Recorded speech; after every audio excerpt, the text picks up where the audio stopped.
Thank you very much for inviting me, and thank you for this marvelous view. And I'm sure this is the highlight of the day.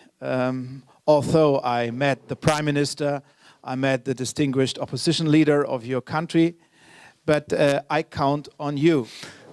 I don't see a bright future for your country without your engagement, without your pro-European commitment, without your creativity. And please support us. And I would like to assure you, Macedonia has many, many, many friends across Europe. And I would like to be one of your closest friends, because I love brave political leaders, like your foreign minister. He is one of the best one I ever have met. Because I know that the name issue in your country is a very, very emotional one, which touches the emotions of your people. And I don't want to underestimate it. But let me be very, very clear. Without the agreement between Macedonia and Greece, I don't see any chance for you to join the European Union and NATO. That's the precondition.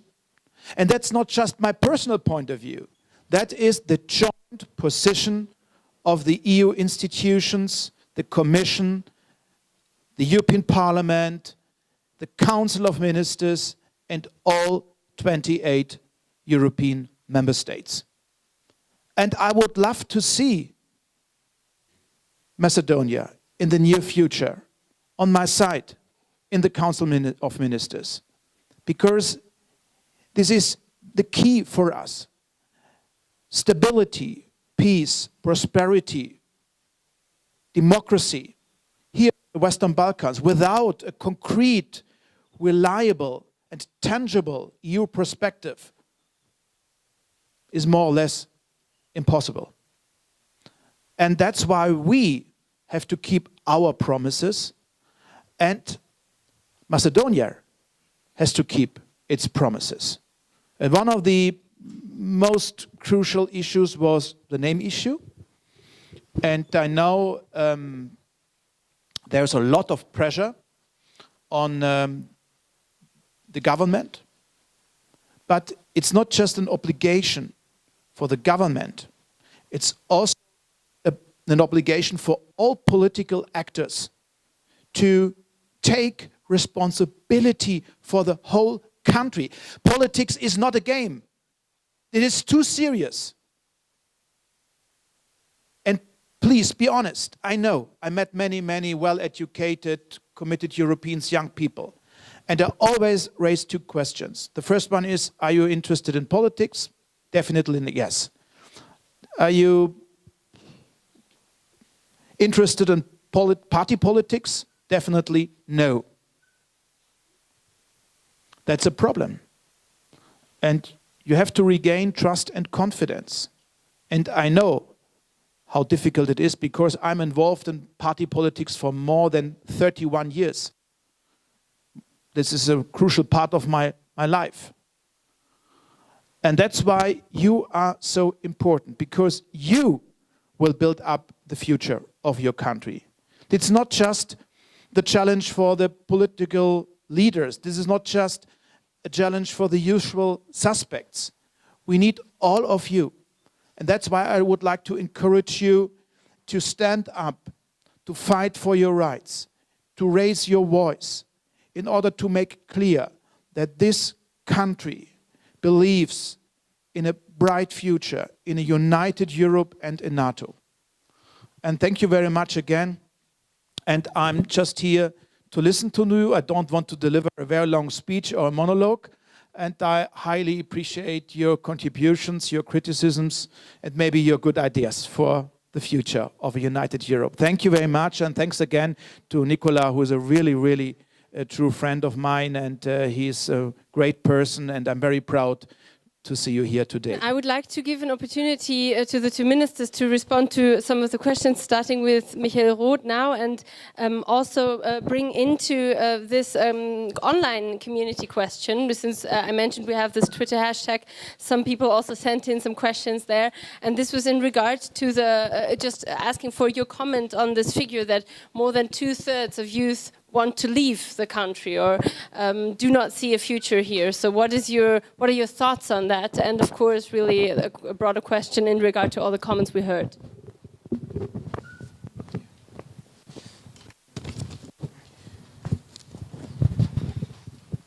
Thank you very much for the statements and the questions. And I would like to emphasize some issues you already raised. And I would like to start with our joint commitment.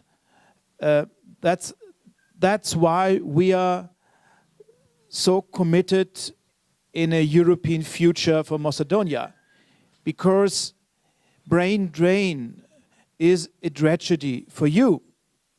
It's good for us, because young, well-educated people are very much welcome on the German labor market, but it won't solve any problem here in your country.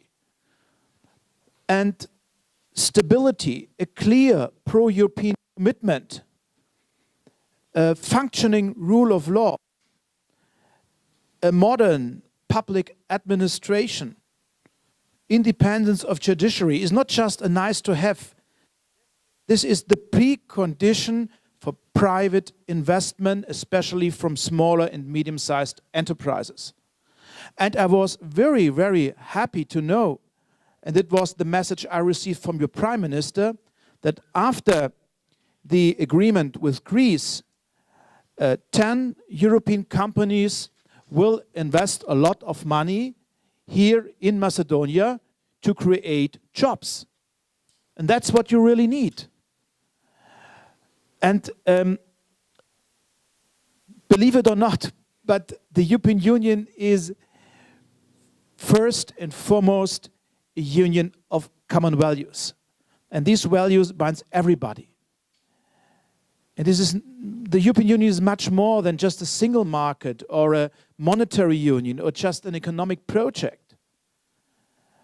And I know that it's extremely difficult to fulfill all the conditions. And young people are extremely impatient. They don't want to wait too long, like me. But the more engaged you continue on the reform path towards the EU, the easier and the faster it is to join the EU in the near future. And that brings me to another issue. The European concept of societies is value-based. These values binds everybody. But we are open to different religions, different cultures, and different ethnicities. And we can't offer any political discount on the treatment of minorities. And Roma people and LGBTI people are the most vulnerable minorities in all European countries, And I know how difficult it is to improve the environment for such minorities. It takes decades. And it was also a huge challenge for my country to establish a climate of respect, acceptance, and tolerance to religion, sexual, cultural, and ethnic minorities. It's a long and bumpy road, but it's worth it. And for many, many people here in your country, it sounds a little bit strange if they receive invitations to marches or other events. But it highlights that the European Union believes in diversity. And diversity enriches a country. Sometimes it's very much exhausting, but it enriches societies, and we can learn from each other. Just to share one positive example with you. My impression is that in the Western Balkans, you established a peaceful cooperation between the religions. We can learn from each other. Peaceful cooperation between religious groups, churches in my country and many, many EU member states is extremely difficult. And for instance, your country or also Albania highlights that European Islam is possible. It works. It's not a problem to be a Muslim, to be a Christian, to be a Protestant, to be a Jew, to live in Europe. We are open and we respect all these minorities. But, and that's sometimes hard to understand, it takes time. Respect and tolerance is for many, many people extremely demanding because they, and that brings me to the name issue. The propaganda in your country is that Macedonia will lose its national identity, it will lose its national sovereignty, it will lose its culture, its history. That's absolutely nonsense. Nobody wants to delete your cultural identity. But we expect that you live together with your neighbors, with your friends, and with the citizens in peace and respect and in tolerance. And that makes RICO so valuable. I'm very much concerned about the rise of nationalism and populism in the younger generation. And the climate of nationalism toxicated a whole society. This is also an experience we made in Germany. We are all in one boat. We share the same challenges. We share the same experiences. And that's why we have to stand united. And I'm not just the Minister for Europe, I'm also the Secretary General for Franco-German relations in my government. And the Franco-German Youth Office was the role model for RICO. And I hope that there is a chance to be more supportive. I was so happy to see, happy to hear when I visited RICO on Sunday in Tirana, that RICO received 400 applications. But the capacities are very much limited. That's why RICO can just support 34 projects. But it's a good starting point, and it's an invitation to young people. Mobility is crucial. Connectivity is crucial. The whole Western Balkans are overshadowed by stereotypes, threats, and cliches. But if you talk with each other and not just about each other, you can overcome stereotypes and cliches. That's a huge challenge for all of us. And that I believe in mobility and in connectivity of the people. And I can't agree more, Blasen, I totally agree. The European Union should not promise too much. And what really counts is ownership. We made in the accession talks many, many mistakes. For many, many people, many, many representatives of civil societies, the negotiations with the European Union were more or less a project of technocrats, diplomats and civil servants from Brussels and from the national capital. They gathered together, they tried to solve the problems, but it was more a technical procedure. No, not at all. It is much more a political procedure. And please accept the invitation of the government. I bother my friends in the government because I always express a clear expectation. Please invite civil society to become a crucial part of this extremely demanding project because it takes time.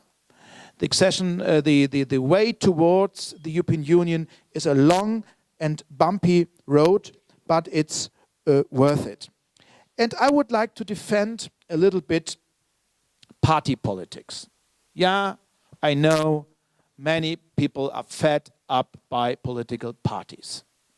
And it's extremely important to be involved in grassroots movements, in NGOs. And for instance, LGBTI rights are human rights. Roma rights are human rights. But in all vivid democracies across the world, you need political parties who take responsibility for the whole country. And if you want to change them, the parties, beat them, join them, take responsibility. It's also, it's not the problem just here for the political parties in Macedonia. It's also a challenge for my party, in my country. In the public polls, our results are horrific. The results are between 15 and 20% for a governing party. It's a catastrophe.